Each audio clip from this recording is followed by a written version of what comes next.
하나님 말씀 보겠습니다. 사사기 6장 되겠습니다.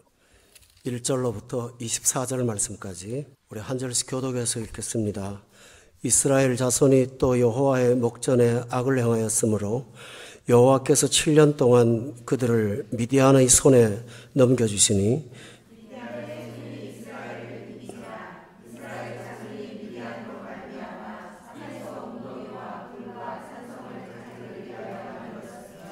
이스라엘이 파종한 때면 미디안과 아말렉과 동방 사람들이 치러 올라와서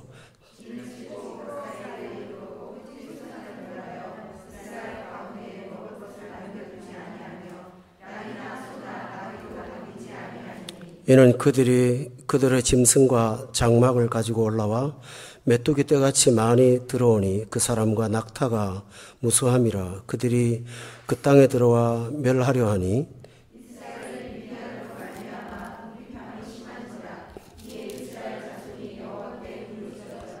이스라엘 자손이 미디안으로 말미암아 여호와께 부르짖었으므로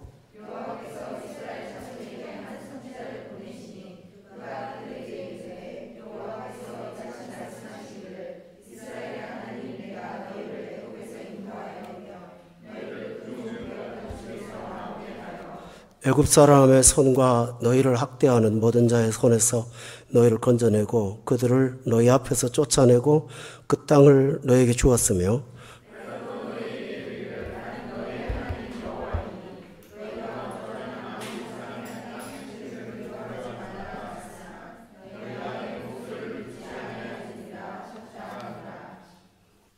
여호와의 사자가 아비에셀 사람 요아스에게 속한 오브라에 이르러 상수리 나무 아래에 앉으니라. 마침 요아스의 아들 기드온이 미디안 사람에게 알리지 아니하려 하여 밀을 포도주 틀에서 타작하더니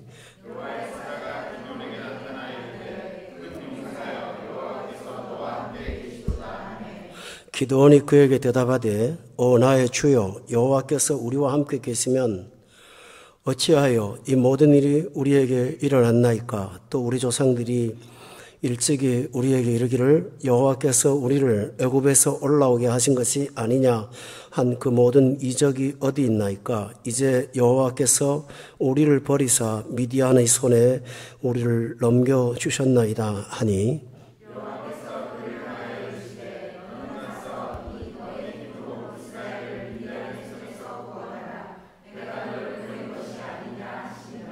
그러나 기드온이 그에게 대답하여 오 주여 내가 무엇으로 이스라엘을 구원하리까? 보소서 나의 집은 므낫세 중에 극히 약하고 나는 내 아버지 집에서 가장 작은 자니이다 하니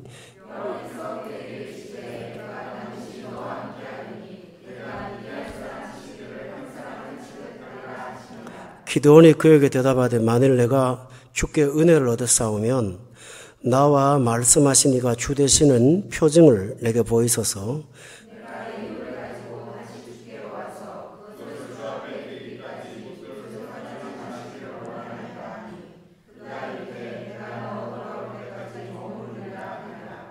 기드온이 가서 염소새끼 하나를 준비하고 가루 한 에바로 무교병을 만들고 고기를 소쿠리에 담고 국을 양푼에 담아 상수리 나무 아래 그에게로 가져다가 드리매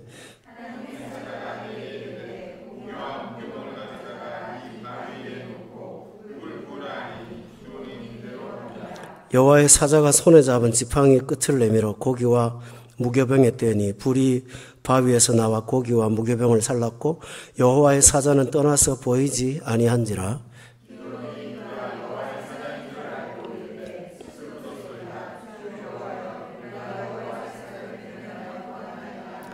여호와께서 그에게 이르시되 너는 안심하라 두려워하지 말라 죽지 아니하리라 하시니라.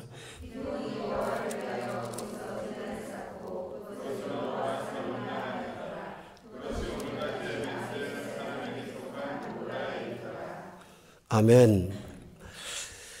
6장 1절에 보면 사사기가 거듭 반복되는 똑같은 성경 구절이 나옵니다. 1절을 제가 한번 다시 읽겠습니다. 이스라엘 자손이 그 다음 말이 중요합니다. 또라고 되어 있고요. 여호와의 목전에서 악을 행하였으므로 여호와께서 7년 동안 그들을 미디안의 손에 넘겨주시니라고 되어 있습니다. 1장에서부터 이스라엘의 그 패턴이 계속 반복되고 있는 것을 우리가 본문을 통해서 볼 수가 있습니다. 그것이 뭡니까? 첫째로는 이스라엘 자손의 범죄라는 사실입니다. 불신자의 범죄가 아니고 이스라엘 자손의 범죄, 다시 말하면 하나님의 백성들의 범죄라고 하는 것입니다. 따라서 이 본문은 불신자를 향한 것이 아니라 이미 신자가 된 우리의 문제를 다루고 있다는 것입니다. 또 하나는 또라는 말입니다. 또는 죄를 범하되 반복적으로 범한다는 사실을 가르쳐주고 있습니다. 우리는 새로운 죄를 날마다 새롭게 범하지 않습니다. 항상 같은 죄를 반복하는 경향이 있습니다. 또 하나 세 번째로 중요한 것은 여호와의 목전에서 악을 행했다라는 것입니다. 따라서 이것은 어떤 말로 하면 하나님을 두려워함이 없다라는 말도 되겠지만 또 하나는 세상적으로 볼 때는 죄가 아닌데 하나님이 보실 때는 중대한 죄로 보시는 것을 말합니다. 그리고 네 번째로 중요한 사실은 1절에 보면 하나님은 이스라엘 백성들의 죄를 방치하지 않습니다. 그래서 항상 여호와께서 악을 행한 다음에는 행동을 하십니다. 많은 신자들이 하나님을 살아계시는 것으로 고백을 하는데 하나님이 지금도 행동하신다는 사실에 대해서는 의식이 없는 경향이 많습니다. 그러나 하나님은 대단히 민감하십니다.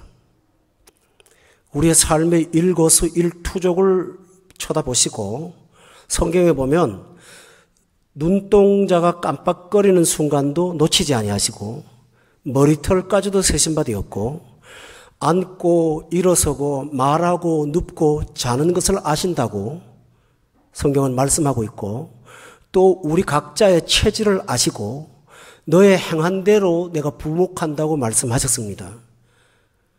따라서 우리가 영성이 좀 맑아지면 하나님이 행하시는 것을 늘 주목하게 되고 의식하게 되는데 여러분이 그럴수록 영적으로 민감해지면 성령의 충만함을 유지할 수가 있다는 사실을 기억하셔야 될 것입니다. 그리고 또 하나 패턴이 있습니다. 2절에 보면 다 같이 한번 읽어보겠습니다. 2절 시작.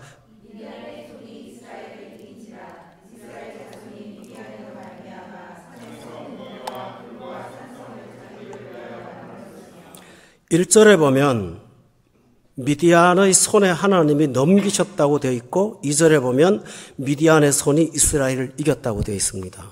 하나님의 백성은 지지 않습니다. 하나님의 백성이 칠 때는 군사력이 부족하거나 힘이 딸리거나 능력이 없거나 그래서 치는 것이 아닙니다. 하나님은 약한 자를 들어서 강하게 하시고 젖먹이의 입으로 권능을 세우시는 분이기 때문입니다. 신자가 패배할 때는 우리에게 원인이 있는 것이 아니라 하나님이 원인입니다. 하나님이 지게 하셨으므로 지는 것입니다. 미디안의 손에 붙였기 때문에 미디안이 이겼지 미디안이 강해서 이스라엘을 이기는 법은 결코 없습니다. 여러분이 일상생활에서 무슨 일을 하든지 실패와 낙담과 잘 안 되는 것은 상황이나 환경의 문제가 아닙니다. 그것은 하나님과 우리와의 관계에서의 문제가 일어나기 때문입니다. 따라서 여러분이 이 사실을 안다면 우리 문제의 원인이 하나님이라면 환경이나 사람을 통해서 풀 것이 아니라 하나님과의 관계에서 풀어야 된다는 사실입니다. 그런데 이스라엘은 2절에 보니까 그들은 하나님과의 관계에서 풀지 않고 미디안으로 말미암아 산에서 웅덩이와 굴과 산성을 자기들을 위하여서 만들었다고 되어 있습니다. 이게 뭘까요? 도피하는 장소는 만들었습니다. 그러나 하나님과 나와의 관계 문제는 접어뒀습니다. 우리 신자들의 문제가 이럴 수가 있습니다. 가정적으로나 여러분 삶에 어떤 불편함이 생겼을 때 하나님 앞에 나아가는 것보다는 여러분이 스스로 도피처를 만들고 인간이 방법을 찾고 만들어 갑니다. 이 사실에 대해서 성경은 아주 중요한 내용을 말씀하고 있는데, 사람이 하나님을 피난처로 삼지 않고 자기가 스스로 만들고 하나님과의 관계에서 잘못된 문제는 제쳐두고 산에다가 굴 파고 움막을 짓고 미디안 사람들한테 가리우면 된다고 생각을 하는, 최선의 방책을 버리고 차선을 잡는 것, 이것이 대부분의 사람들의 문제입니다. 여러분, 구약성경 예레미야서 2장 찾아보세요. 여기 줄을 좀 쳐놓고 예레미야 2장 13절에 보면 다 같이 읽고 제가 말씀 전하겠습니다. 페이지로 1051페이지고 2장 13절 줄을 쳐놓고 항상 묵상하셔야 됩니다. 매우 중요한 구절인데요. 다 함께 읽도록 하겠습니다. 시작. 두 가지 악을 행하였나니 곧 그들이 생수에 근원되는 나를 버린 것과 스스로 웅덩이를 판 것인데 그것은 그물을 가두지 못할 터진 웅덩이들이니라 라고 했습니다. 여러분, 예수 믿는 사람, 지금 이스라엘 백성들의 악이 무엇인가 여기 설명되어 있습니다. 첫째로는 하나님과의 관계를 풀지 않고 생수에 근원되는 하나님은 버리고, 그 다음에 하나님의 은혜로 살 것을 포기한 다음에 자기가 살 사는 방법을 스스로 웅덩이를 파서 만듭니다. 은혜로 살 수 있는 길을 율법으로 사는 것이고 노동으로 사는 것입니다. 그런데 결과는 무엇입니까? 13절에 보니까 그런데 그 웅덩이는 물을 저장하지 못하는 터진 것들이라고 되어 있습니다. 수고는 몇 갑절 더하고 고생은 몇 갑절 더하는데 결산을 해보면 아무것도 남는 것이 없습니다. 이게 인생입니다. 만약에 이스라엘 백성들이 하나님의 목전에 악을 행하는 것이 문제라는 사실을 인식하고 하나님 앞에 나아가서 그 문제를 회개했더라면 그들은 쓸데없이 산울가에 가서 웅덩이를 파거나 피난처를 만들거나 마음 졸여서 도망 다닐 필요는 없었을 것입니다. 그러나 그들은 쉬운 방법을 놔두고 스스로 어려운 방법을 택했습니다. 성도 여러분, 영의 눈이 어두우면 사람이 이렇게 됩니다. 저는 여러분이 항상 성령 안에서 영적 지각이 있어서 문제를 해결할 줄 아는 바른 사람이 되시기를 주의 이름으로 축원합니다. 돌아가서 보겠습니다. 사사기에 보면 1절을 다시 보면 이 사람들은 분명히 이스라엘 자손입니다. 그러니까 하나님의 백성들입니다. 하나님의 백성은 어려울 때는 기본적으로 할 줄 아는 게 있습니다. 그게 뭐냐 하면 하다 안 되면 기도합니다. 사람은. 그래서 6절 말씀에 보면 이스라엘 자손이 미드안으로 말미암아 궁핍이 심했다고 되어 있습니다. 문제가 해결이 안 되니까요. 그런데 그 궁핍이 뭔지 압니까? 3절을 보세요. 잘 보세요. 이스라엘이 파종을 한 때면이라고 되어 있습니다. 파종을 할 때면이 아니라 한 때면. 시제를 정확하게 보십시오. 파종할 때는 괜찮습니다. 파종한 다음에 문제가 일어납니다. 파종한 때면 미디안과 아말렉과 동방 사람들이 치러 올라와서 4절에 진을 치고 가사에 이르도록 토지 소산을 멸하여 이스라엘 가운데에 먹을 것을 남겨두지 아니하며 양이나 소나 나귀도 남기지 아니었다고 되어 있습니다. 여러분 주목하십시오. 파종할 때면이 아니라 한 때면입니다. 파종을 해서 시작할 때는 잘 됩니다. 문제가 없습니다. 시작을 잘 해놓고 멋진 결과를 기다리고 있습니다. 그런데 미디안이 파종을 끝낸 다음에는 쳐들어와서 짓밟아 버리고 수고를 무효화시키고 멸절시키려고 합니다. 사도행전 27장에 보면 바울 사도가 찾지는 않아도 됩니다. 바울 사도가 지금은 항해를 하기가 위험한 때이니까 가지 말자고 합니다. 그랬는데 바울 사도의 말을 안 듣고 배를 끌고 가는데요. 신기하게 바울 사도의 말은 하나도 안 맞고 순풍에 돛달듯이 너무 잘 가는 것입니다. 그때 그들은 무슨 말을 했냐면 개역 성경에 보면 득의 한 줄 알고 내가 옳았어. 내 판단이 틀린 게 하나도 없어. 득의 한 줄 알고. 기억나십니까, 여러분? 우리가 저 바울 사도 좀 이상한 정신병자 같은 저 죄수의 말을 듣지 않고 하나님 말씀이라고 하는데 저 말 안 듣고 갔더니 순풍에 돛을 달고 원하는 대로 가더라는 것입니다.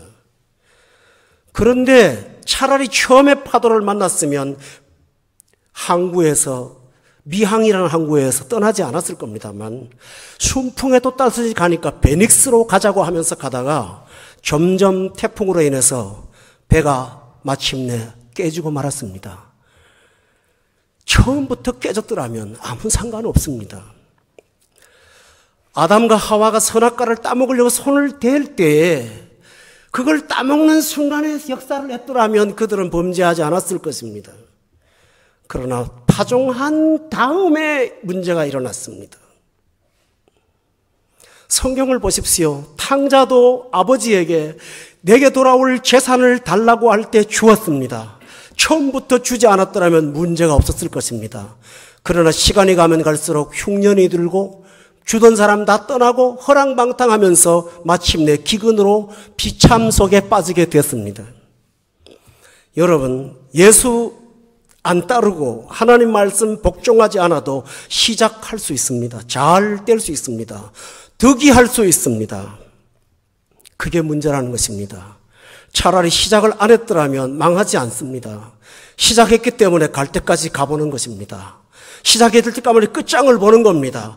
시작했기 때문에 망할 때까지 가는 게 인간의 속성입니다. 왜냐하면 본전이 생각나기 때문입니다. 공감이 되십니까? 투자한 게 얼만데 여기서 손을 뺍니까? 내가 노력한 게 얼만데 여기서 손을 뺍니까? 내가 얼마나 고생해서 이만큼 왔는데 손을 뺍니까? 그래서 못합니다.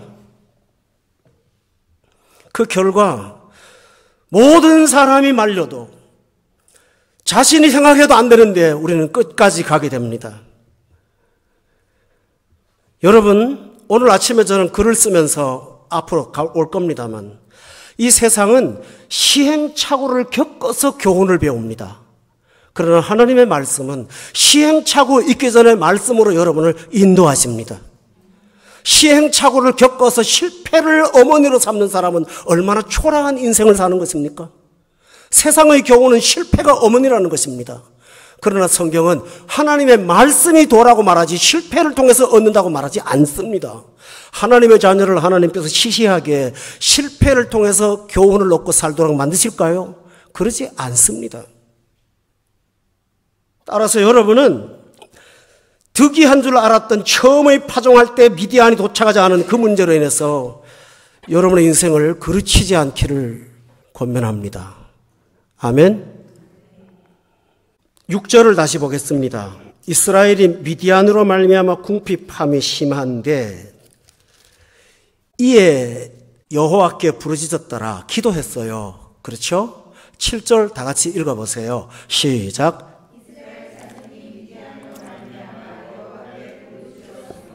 여기 보면 그 사람들은 얼핏 보면 하나님 앞으로 돌아오는 것처럼 보입니다.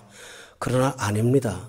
기도라는 행위가 있기 때문에 하나님께 돌아왔구나 생각하면 안 됩니다. 사람이 살다가 어려우면 신자는 저는 장담합니다. 여러분은 힘들 때는 코너에 몰릴 때는 하나님 앞에 나갈 겁니다. 분명히 나갑니다. 불신자하고는 다릅니다. 찾아갈 겁니다. 어느 날 울면서 새벽 기도에 가서 엎드린 여러분 자신을 보게 될 것입니다. 그런데 문제가 무엇입니까? 7절에 보면 이스라엘 자손이 자신들의 죄로 말미암아라고 해야 정상입니다.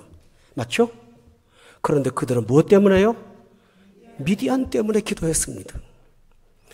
문제를 해결하려고 기도는 했지만 핵심을 찾아가지는 않았습니다. 이게 바로 신자의 문제입니다. 기도 많이 하니까 하나님이 해결하시겠지. 그러나 그들의 기도는 회개가 필요한 기도입니다.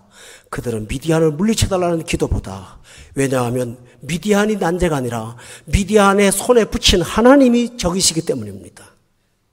하나님과의 관계를 풀면 미디안은 졸지에 사라질 것입니다. 그러나 그들은 전능자 하나님 앞에 나아가는 것보다는 미디안의 문제인 국부적인 문제만 해결해 달라고 기도했습니다. 이것은 참된 의미에서 영성이 아닙니다. 하나님이 이들의 기도를 보시고 상당히 못마땅해 하셨습니다. 그래서 여러분 기억합니까? 사사기를 보면 패턴이 있어요. 부르짖으면 한 구원자를 보내지요. 그런데 본문은 다릅니다. 부르짖으니 한 구원자를 보내지 않고 그 부르짖음의 잘못된 부르짖음 때문에 하나님은 구원자를 보내지 않고 엉뚱한 사람을 보냅니다. 8절에 보니까 누구를 보내냐 하면 여호와께서 이스라엘 자손에게 한 선지자를 보냅니다. 그리고 나중에는 천사를 보내고 나중에는 기드온을 보냅니다. 여러분 저를 주목해 보세요. 지금까지 패턴과 다릅니다. 부르짖으면 사사가 왔습니다. 그러나 지금은 부르짖으니까 하나님이 무명 선지자를 보내고 부르짖으니까 천사를 보내고 부르짖으니까 마침내 기드온을 보냅니다. 근데 보세요. 기드온은 이름이 있습니다. 그런데 선지자는 이름이 없습니다. 그냥 한 선지자입니다. 여러분이 성경을 보면 가끔 이런 말이 나올 거예요. 하나님의 사람이 와서. 사람 이름이 안 나와요. 하나님의 사람이 오는데 그 사람은 오는데 하나님의 사람이 책망하는 나쁜 악인의 이름은 나옵니다. 하나님께서 의도적으로 이렇게 하십니다. 그 사람이 누구냐가 중요하지 않다라는 거예요. 한 선지자의 중요한 것은 그 사람이 누구냐가 아니라 그 사람이 하나님의 말씀을 전하는 것이 중요한 것입니다. 그가 누구냐가 주목할 것이 아니라 그가 하는 말을 들으라고 하는 것입니다. 오늘 한국교회 우상화되는 문제는 유명 목사님들, 그분들 귀합니다. 그런데 따르는 성도들이 문제입니다. 따르는 성도들이 브랜드화 시켜놓고 그분을 추종하는 경향이 있습니다. 그러나 하나님은 그다지 그걸 원하지 않습니다. 왜 이름을 감출까요? 그 사람을 주목하지 말고 그의 입에 나오는 소리를 들으라는 것입니다. 그가 하나님의 말씀을 하신다면 하나님 말씀을 있는 대로 전하는데 여러분이 부정할 수 없다면 그 사람이 하는 말이 나쁘든 좋든 기분 나쁘든 좋든 여러분은 하나님을 대하는 것이지 그 사람을 대하는 게 아닙니다. 왜 사람하고 대항하고 싸우려고 합니까? 여러분의 마음정과 비위를 건드리는 설교자나 목회자나 메신저를 두고 왜 그 사람을 가지고 악감정을 품어야 됩니까? 그건 사탄이 하는 것입니다, 여러분. 하나님 말씀을 막는 사탄의 역사예요. 찬송가에 나온 것처럼 선지자나 목회자는 이름도 없이 빛도 없이 사는 게 정상이고요. 이러다 하나님이 데려가시면 데려가는 거고요. 여러분은 지금 여러분에게 필요한 적실한 말씀을 그를 통해서 하나님이 성경을 풀어주지 않습니까? 만약에 성경이 아닌 다른 일을 말한다면 거부하셔도 좋습니다. 그러나 하나님의 말씀이라면 여러분은 지금 하나님을 대하고 있는 것이 사람을 대하는 게 아닙니다. 따라서 하나님은 그 이름을 감추십니다. 공감하십니까?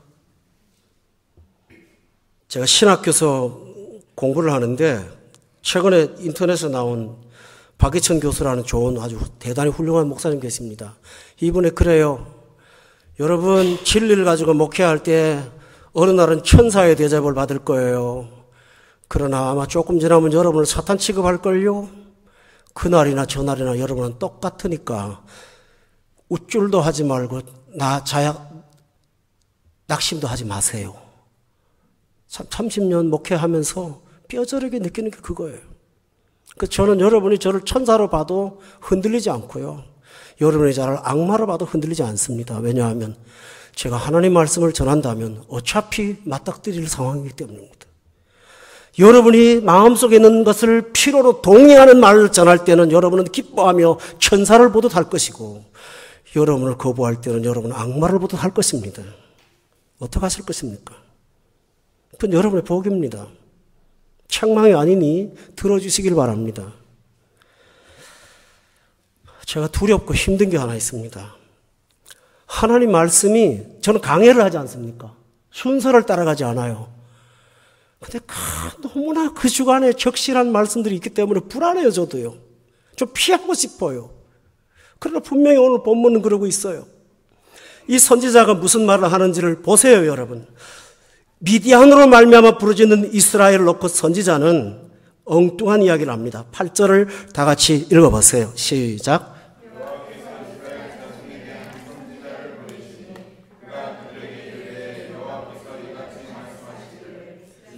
하나님, 내가 너희를 애굽에서 인도하여 내며 너희를 그 종되었던 집에서 나오게 하여 9절 애굽 사람의 손과 너희를 학대하는 모든 자의 손에서 너희를 건져내고 그들을 너희 앞에서 쫓아내고 그 땅을 너희에게 주었으며 10절 내가 또 너희에게 이르기를 나는 너희의 하나님 여호와니 너희가 거주하는 아모리 사람의 땅의 신들을 두려워하지 말라 하였으나 너희가 내 목소리를 듣지 아니하였느니라 하셨다 하니라. 아멘. 지금 이스라엘 백성에게 한 선지자는 아주 오래된 역사 이야기를 거슬러 올라가서 하고 있습니다. 그것은 이스라엘 백성들이 광야에 나왔던 출애굽의 시대를 말하는 것입니다. 그때 하나님은 그들에게 구원자였습니다. 안내자였습니다. 전능을 행하심으로 광야에서 그들의 삶을 보호하신 분이셨다는 사실을 선지자는 말하고 있습니다. 왜 그럴까요? 왜 그럴까요? 산 속에 들어가서 굴을 파고 숨는 것이 구원이 아니라 너희의 구원은 하나님으로부터 나온다는 사실을 그는 말하고 싶은 것입니다. 할렐루야. 여러분, 하나님은 예수님을 보내실 때 예수님이 내가 온 것은 너희로 생명을 얻고 풍성케 하는 것이라고 말씀하셨어요. 따라서 우리가 하나님 안에 있으면 여러분의 생은 여러분이 계획하지 않아도 풍성해질 수밖에 없어요. 믿으세요? 하나님이 여러분을 부르시면 복 주시기 위함이에요. 방치하지 않을 거예요. 그런 하나님이기 때문에 그분은 40년 광야에서 먹이고 입히고 재우신 하나님이요 보호하신 하나님이요 구원하신 하나님이라는 사실을 기억할 것이라고 말하는 것입니다. 성도 여러분, 어려울 때마다 상황을 보거나 문제를 해답을 찾으려고 다니지 마세요. 해답은 하나님에게 있습니다.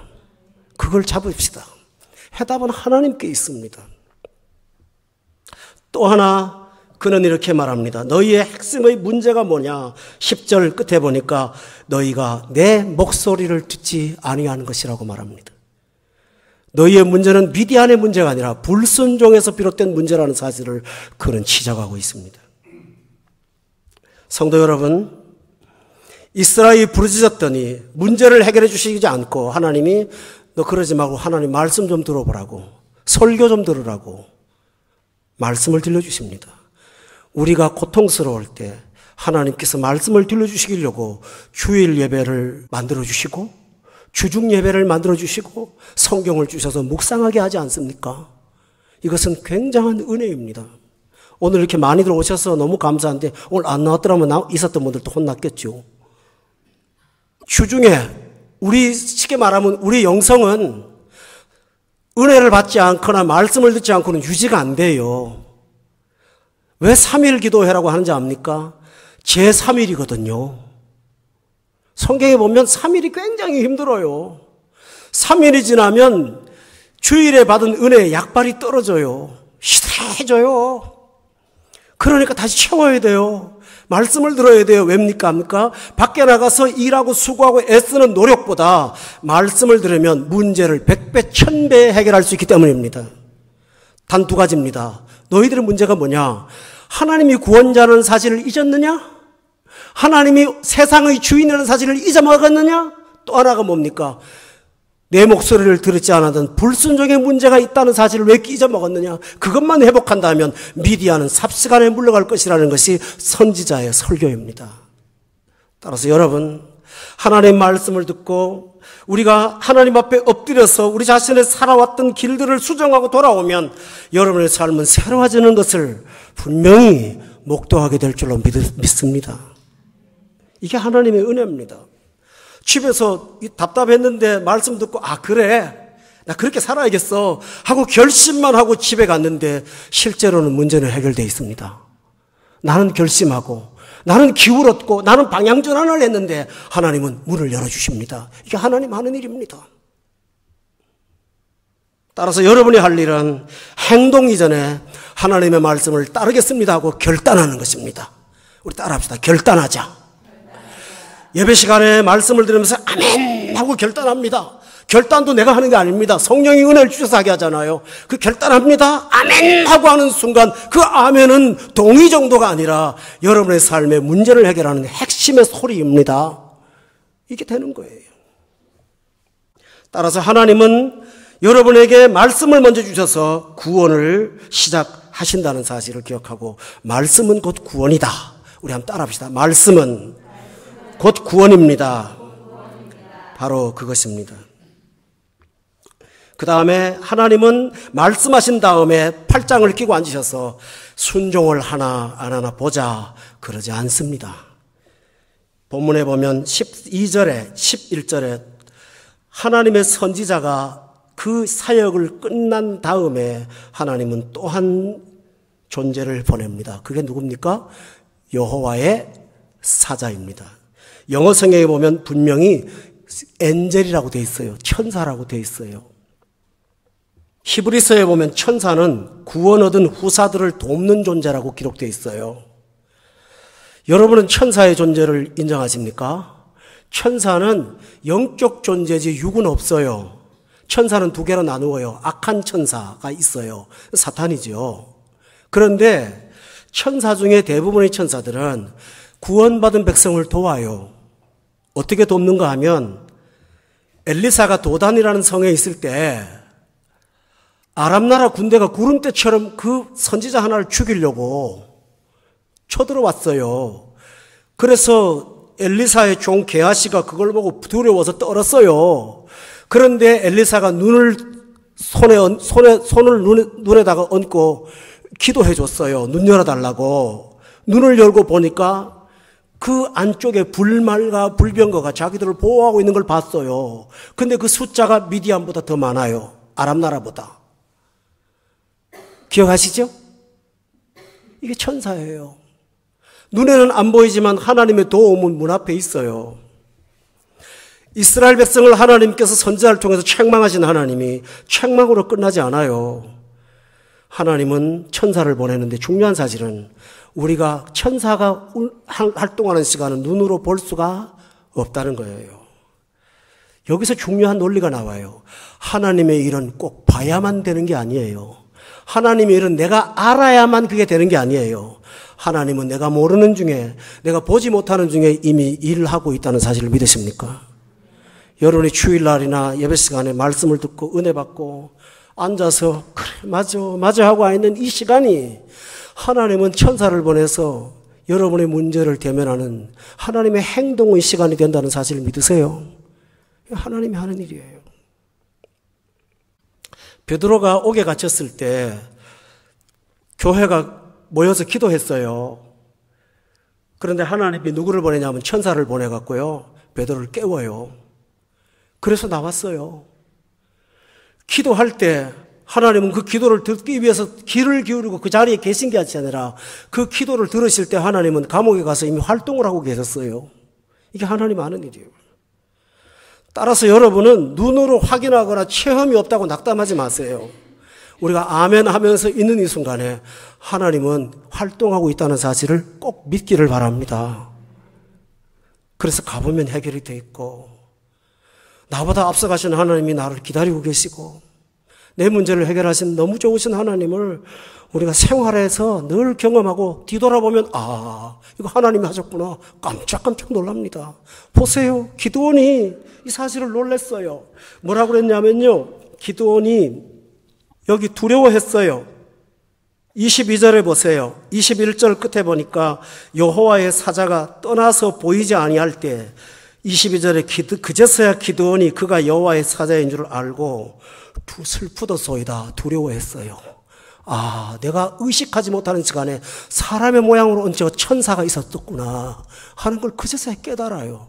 여러분 어떤 기독교 아닌 이단족의 구원파라는 이단이 있어요. 그 구원파라는 이단은 꼭 이렇게 말해요. 깨달아야 구원받고 깨달아야 은혜 받는다고요. 그런데 여러분 성경을 보면요 우리가 깨닫지 못해도 이미 은혜는 왔어요. 꼭 내가 깨달아야 그때부터 하나님이 활동을 하시는 게 아니고요 하신 걸 나중에 깨닫는 것이지 깨달아야 하나님이 활동하는 거 아니에요. 예수님이 어린 시절에 성전에 갔다가 부모님 안 따라왔어요. 그때 부모님이 3일 동안 찾아서 헤매다가 성전에 가서 예수님 만났지요. 그때 예수님이 첫 마디가 하는 말씀이 그 찾아 헤맨 부모의 속상한 부모니까 아이야 왜 이렇게 했냐고 나무랬어요. 그럴 때 예수님이 뭐라고 하는지 압니까? 내가 내 아버지 집에 있어야 할 줄을 모르세요? 근데요 그 다음 성경에 부모는 그 말이 무엇인지 깨닫지 못했다고 돼 있어요. 깨닫지 못했어요. 그러나 마리아의 좋은 점은 그러나 그 말을 마음에 두었더라라고 돼 있어요. 깨닫지는 못했지만 마음에 담았어요. 그냥 저 양반이 하는 말을 지금은 내가 이해할 수 없어. 그러나 마음에 담아요. 내가 공감할 수도 없고 이해할 수 없지만 마음에 담아요. 그런데 나중에 깨닫게 돼요. 예수님도 그랬어요. 요한복음에 보면 지금은 너희가 알지 못해. 지금은 너희가 알지 못하지만 후에는 알 거야. 그럼 모르면 나쁜 겁니까? 모른다고 일 안 하십니까? 아니에요. 하십니다. 따라서 여러분은 약한 믿음이지만 주의 말씀 들을 때 꼭 마음의 믿음을 하나 가지세요. 하나님이 지금 일하고 계셔. 하나님이 지금 나 대신 행동하고 계셔. 그렇게 믿기를 바랍니다. 그리고 담대하게 걸어가시면 돼요. 하나님이 하는 거예요. 제가 설교할 때마다 정말 마다입니다. 조금 더 과장하지 않아요. 매 시간마다 하나님 앞에 이걸 의지합니다. 설교를 하고 나면 하지 말아야 될 말을 한 것 같고 어떤 사람 마음에 상처 준 것 같고 너무 강한 톤으로 말한 것 같고 저는 부드럽게 강하게 하시는 목사님들이 부러워요. 저는 강한데 부드러워요. 사실은요. 달 들어봐요. 근데 어떤 분은 상당히 부드러운데 무섭게 강하거든요. 나 그분들이 부러워요. 저는 목소리만 컸지 별거 없어요. 저하고 오래 겪은 교인들은 알아요. 그걸요. 약해 빠진 목사라는 거 알거든요. 약해요. 강단에 내려오면 두려워요. 불안해요. 작은 교회니까 한 가정이라도 떠나면 얼마나 큰 손실이에요. 잠을 못 자요. 사실 1년 365일 동안에 편안하게 잠자는 날은 그다지 많지가 않아요. 제 연약함 때문에 그래요. 사랑하는 자에게 잠을 준다는데 믿음이 부족해갖고 잠을 많이 못 자죠. 성도 중에 한 가정에 조금 문제만 있으면 며칠 동안 끙끙 앓아요. 밥을 먹어도 그 집이 어떻게 됐대? 그 집사람 얼굴 안 좋던데? 우리 집사람하고 둘이 맨날 그 얘기만 하고 잤어요. 그 어릴 때는 우리 아이들이 옆에서 보면 엄마 아빠 왜 자꾸 싸워? 교회만 갔다 오면 그걸 싸움으로 알아요. 아, 싸우는 게 아니야. 아, 싸우잖아. 안 싸우는 거야. 늘 그랬어요. 이 연약하고 갈대 같은 마음을 가지고 제가 믿는 게 하나 있거든요. 하나님, 저는 하라는 대로 했으니까요. 제 표현이 서툴더라도 하나님이 그 영혼 알아서 하실 걸 믿어요. 오늘 밤에 가서 아까는 화가 났지만 집에 가면 은혜가 되겠죠, 뭐 하나님. 맞죠, 하나님? 나 그래요, 하나님 앞에. 그러면 권 목사야, 이제 네가 말했으니까 자라, 응? 제발 자라. 하나님 그러시는 것 같아요. 여러분 제 믿음을 여러분도 좀 카피하세요. 제가 약한 믿음이라서 그러는 거. 나 불안하지만 자다. 오늘 밤에 하나님께서 평안히 눕고 자기도 하실 거라고 믿습니다. 따라합시다. 아침에 주의 형상으로 만족하리이다. 다 덮어놓고 믿고 기다리고 잠자고 일어나 보니까 다 해결돼 있어요. 그 밤에 하나님 일하신 거예요. 그 밤에 하나님이 나 때문에 땀을 빼신 거예요. 나는 그 하나님이 좋아서 또 기쁨의 인생길을 걸어갈 수가 있어요. 이게 하나님 하는 일입니다. 한번 따라합시다. 보이지 않아도 하나님은 일하십니다. 왜냐하면 시편에 보면 졸지도 않고 주무시지도 않고, 그렇죠? 이스라엘을 지키는 자는 졸지도 않고 주무시지도 않는다고. 하나님은 방학도 없고 휴가도 없습니다. 일하십니다. 또 하나 중요한 사실은 이제부터 본론에 들어갑니다만 하나님의 구원 방법입니다. 그 구원 방법이 뭐냐 하면 여호와의 사자가 찾아간 사람이 하나 있습니다. 11절 다 같이 읽어봅시다. 11절 시작.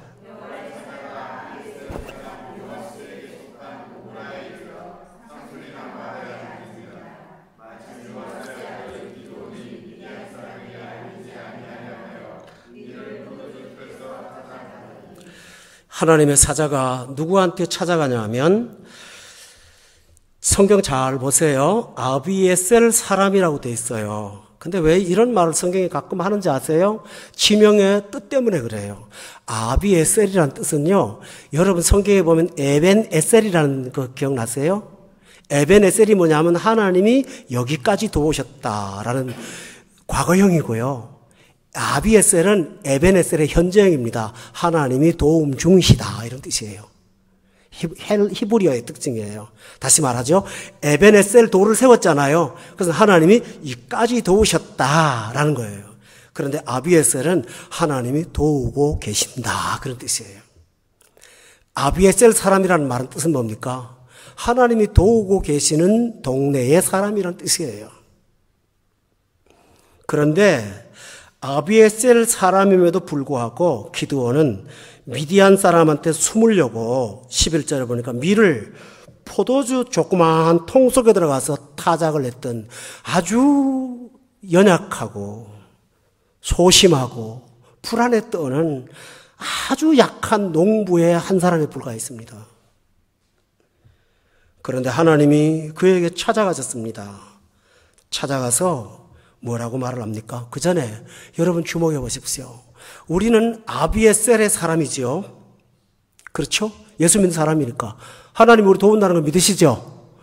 아비에셀의 기도원이란 말이에요. 우리가 도움이라고 하는 걸 믿으면서도 타작하기 위해서 포도주통 속에 들어가 쩔쩔매는, 도운다는 걸 신앙으로 고백하는데 생활의 고백은 포도주통 속에 들어가 있는 거, 이런 사람이 기드온이었습니다. 또 하나 있습니다. 기드온의 문제가 뭐냐 하면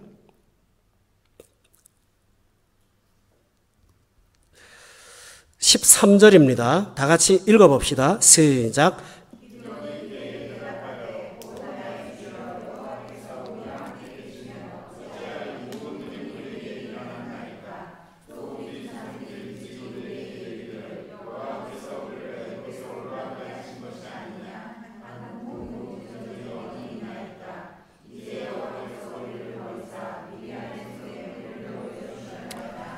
이 기드온의 말을 들어보면 원망 가득합니다. 첫째 원망이 뭡니까? 하나님이 우리와 함께 계신다면 어떻게 이런 일이 일어납니까? 하나님이 도대체 계시기나 한 겁니까? 두 번째, 과거에 하반절의 13절에 보니까 애굽에서 올라오게 하신 것이 아니냐 한 그 모든 이적을 과거에 분명히 행하시지 않았습니까? 근데 왜 지금은 가만히 계세요? 세 번째로 그는 원망을 끝에 보니까 여호와께서 우리를 버리신 거 아닙니까? 하나님이 지금 나한테 상관하지 않잖아요. 우리를 돕지 않잖아요. 하나님이 과거에 있었던 조상들에게 주신 은혜를 왜 우리한테 지금 안 줍니까? 자신도 모르게 신앙생활을 하면서 기드온은 아비에셀의 사람으로 하나님을 부정하며 원망하고 있었습니다. 가끔 우리가 믿음이 식으면 그런 사람이 됩니다. 에라, 교회 뭐하러 다녀? 또 방학하자.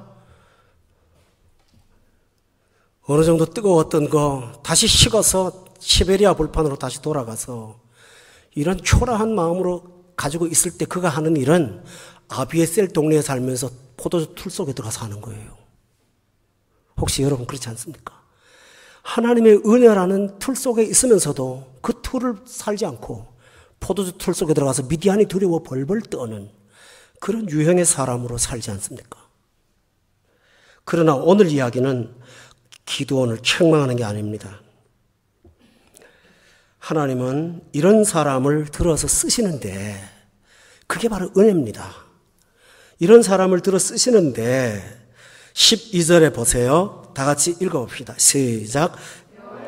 기드온에게 나타나 이르되 큰 용사여 여호와께서 너와 함께 계시도다.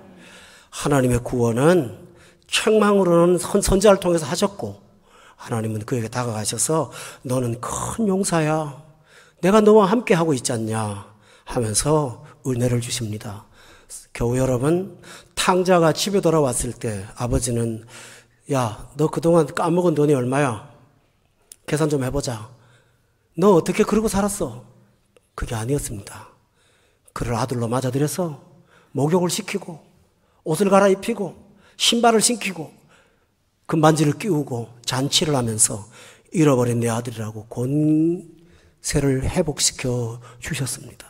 여러분, 예배 시간마다 와서 이런 자격 없고 체면 없지만 염치불구하고 이 은혜를 받고 돌아가시기를 바랍니다.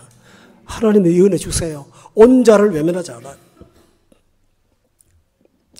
하나님은 그에게 용기를 주십니다. 16절에 보니까 여호와께서 그에게 이르시되 내가 반드시 너와 함께 하겠다.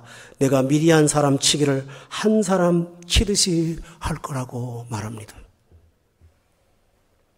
여러분이 낙심될 때마다 성경으로 돌아가면 하나님은 네가 지금 순종하지 못해서 그런 거야 가르쳐 주실 겁니다. 문제는 미디안이 아니라 나하고 너와의 문제야 깨닫게 해주실 것입니다. 그러나 그걸로 끝나지 않습니다. 너는 약한 사람 아니야. 내가 너와 함께하면 용사가 될 수 있어. 너는 작은 자가 아니야. 너는 므낫세의 집에 제일 작은 사람이 아니야. 너는 너 하나가 미디안 사람을 전체를 다 하나 치듯이 이길 수 있는 사람이야. 힘을 내 하고 하나님이 책망과 동시에 용기를 주십니다. 따라서 여러분은 추회전에 나와서 책망도 듣지만 동시에 말씀으로 은혜도 얻고 돌아가기를 바랍니다. 힘을 얻어야 돼요. 그 사실을 깨닫고 나니까 기드온은 지금까지 자신이 신앙생활을 했고 역사를 알지만은 한 가지가 부족한 거예요. 정말 하나님이 살아계신가? 정말 하나님이 말씀대로 하실까? 거기에 대한 의구심이 좀 있었어요. 그래서 그는 하나님 앞에 무모하게 요구를 안 합니다. 하나님이 그렇게 하신다는 분인 걸 체험 좀 하게 해주세요. 체험을 달라고 그랬어요. 그래서 여기 본문에 뭐라고 그랬냐면은 17절 다 같이 읽어보세요. 시작.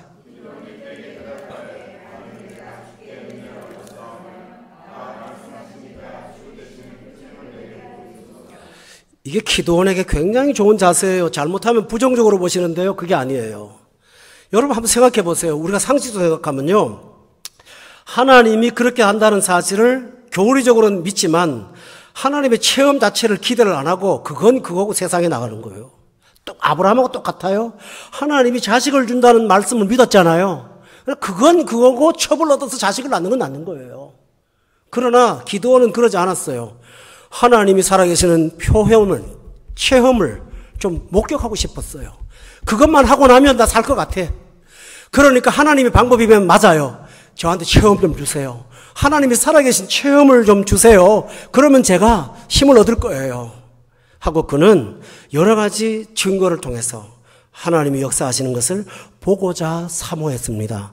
교회 여러분, 이 자세가 참 중요합니다. 여러분이 세상에 나가서 방법을 찾지 말고 하나님, 정말 하나님이 그런 분이라고 제가 믿어요. 성경 말씀 다 믿거든요. 근데요, 제 몸으로 느끼게 좀 도와주세요. 체험하게 해주세요. 제 생활에 체험하게 해주세요. 적어도요, 저는 하나님 믿어요. 내 가족은 경험하게 도와주세요. 내가 그렇게 전도해도 안 듣는 저 사람은 하나님 살아계신 걸 좀 보여주세요. 하나님. 간단하잖아요. 하나님, 내일 아침에 교회 나올걸요. 하나님 그렇게 좀 해달라고요. 저는 하나님 믿어요. 하나님이 하시면 되잖아요. 하면서 애걸복걸하는 기드온의 마음을 아십니까? 하나님이 그 마음을 참 기뻐하셨어요. 그래서 기드온이 요구한 대로 양털에 이슬이 오고 내리고 하는 것들이 뭐 중요한 건 아니에요. 이런 과정들을 보면서 하나님이 살아계신다는 것을 기드온에게 보여줍니다. 그때 기드온이 이 체험을 하면서 마음이 막 뜨거워지는 거예요. 가슴이 뜨거워져요. 마음이 막 뜨거워지니까 기드온에게 어떤 일이 일어났느냐, 참 중요한 게 있어요. 막 가슴이 뜨거워지고 성령에 충만한 이 마음이 막 가슴에 뜨거워지니까요. 그가 하나님 앞에 그 마음의 응답을 드리고 싶었어요. 그래서 24절에 보십시오. 거기 보면 그 응답으로 기드온은 유명한 말을 합니다. 다 같이 읽어보세요. 시작. 여호와 살롬이라 하였더라. 그것이 오늘날까지 아베에셀 사람에게 속한 오브라에 있더라. 여러분, 여호와 샬롬이라는 말 많이 하셨죠? 그게 기드온이 한 말이에요. 근데 기드온이 은혜 받고 나니까 하나님 앞에 제단 쌓고 싶었어요. 여러분, 예배가 그거예요. 주중에 체험한 거 갖고 와서 결산으로 예배 드리는 거. 너무 하나님 앞에 나가서 지난주에 화요일에 있었던 일 너무 고마워 하나님 앞에 주일날 가서 제단 쌓고 싶어요. 너무 감사해요. 성도들이 하나님 앞에 조그마한 헌금들을 올려드리잖아요. 그 헌금 속에는 많은 사연들이 있다고 저는 믿어요. 지난 한 주간 동안 내 가정에 주신 은혜를 작은 봉투에 큰 것은 아니지만 담아서 하나님을 기뻐하는 드리는 거, 꼭 그걸 드리지 않아도 마음을 드리고 하나님 앞에 나아갔을 때 그게 바로 제단 쌓는 거예요. 우린 예배에서 은혜를 받기도 하지만 세상에서 받은 은혜를 가지고 예배에 와서 쏟아놓고 하나님 앞에 감사하는 거. 그때 그 예배는 뭡니까? 여호와 이레가 아니라 이런 말입니다. 여호와 샬롬. 하나님이 말이야, 하나님이야말로 진정 샬롬이구나 하는 것을 고백하면서 예배를 드린 것입니다. 사랑하는 교회 여러분, 하나님은 하나님 앞에 서 있는 자를 이렇게 만들어 가십니다. 따라서 여러분은 오늘 말씀을 결산하면서 꼭 기억하십시오. 첫째로 하나님의 책망이 회개의 방편이요 기회라는 사실을 믿고 주의 말씀을 받아 순종하시기를 주의 이름으로 축원합니다. 또 하나는 책망으로 끝나지 않으니 책망 다음으로 실망하지 말고 기다리세요. 하나님은 천사를 보내서 책망하는 여러분이 혼이 나는 순간에 하나님은 여러분의 가정에 가서 일하고 있다는 사실을 믿으십시오. 또 그것만 끝나지 않고 하나님은 내 문제를 고민하고 있는 이 상황에 나하고 기도원하고 무슨 상관이 있습니까? 전혀 관련이 없는 사람이잖아요. 포도주 틀 속에 들어가서 타작하는 사람이 내 기도에 응답이 될 줄 누가 압니까? 그러나 하나님은 그렇습니다.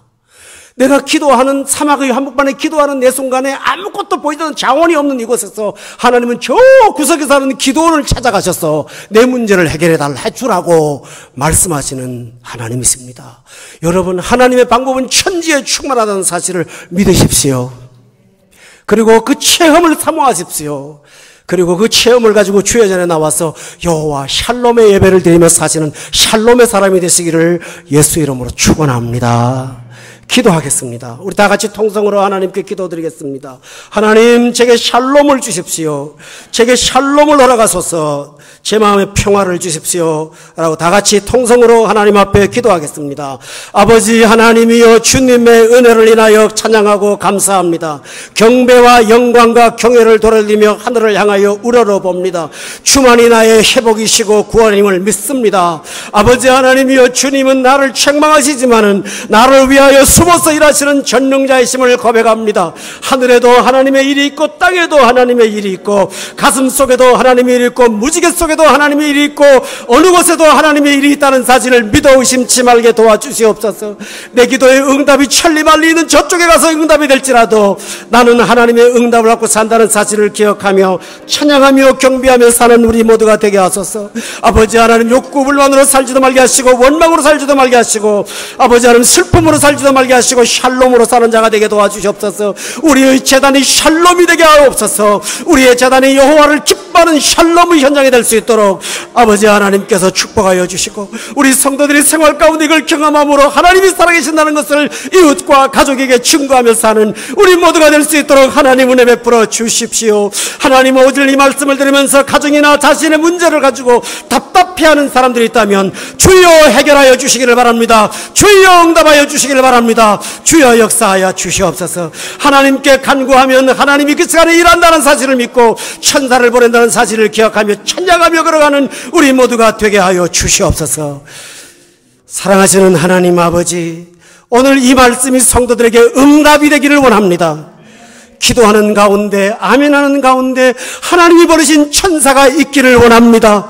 아버지 하나님, 우리가 응답하고 탄식으로 기도하는 가운데 저 멀리 기도원을 찾아가서 잔판을 부리시는 하나님이 계신다는 사실을 믿게 하옵소서.